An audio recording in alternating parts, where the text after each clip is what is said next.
नंदुरबार जिल्ह्यातील पोलीस दलातील अक्कलकुवा येथे पोलीस उपअधीक्षक दर्शन दुग्गड यांच्यावर एका पीडित महिलेने अॅट्रॉसिटीचा व बलात्काराचा गुन्हा दाखल करण्यात आला. याबाबत मिळालेल्या माहितीनुसार नंदुरबार जिल्हा पोलीस प्रशासन दलातील एका कर्तव्यदक्ष पोलीस उपअधीक्षक सध्या नंदुरबार जिल्ह्यातील अक्कलकुवा येथे आपलं कर्तव्य बजावत असताना आपलं कर्तव्य विसरून प्रेम प्रकरणात पडून एका डॉक्टर महिलेला प्रेम प्रकरणात अडवून योग्य वेळेस लग्नाला नकार दिल्यामुळे या डॉक्टर महिलेने खाकी वर्दीवरच गुन्हा दाखल केल्याचं समजत आहे. लिव्ह अँड रिलेशनशिप मध्ये राहिल्यानंतर लग्नानंतर नकार दिल्याने पीडित डॉक्टर महिलेने भारतीय पोलीस सेवा IPS 2021च्या बॅच मधील अधिकारी दर्शन दुग्गड यांच्यावर गंभीर आरोप करण्यात आला.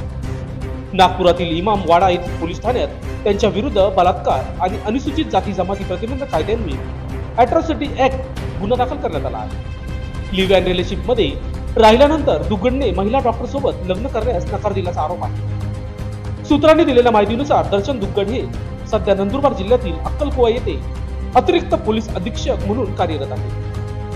मिळालेल्या माहितीनुसार दर्शन दुग्गड यांनी वयाच्या 25व्या वर्षी UPSC उत्तीर्ण केली होती. याआधी ते 2 वर्षापासून एका बांधकाम कंपनीमध्ये काम करत होते. मूळचे ते यवतमाळ जिल्ह्यातील रहिवासी आहेत.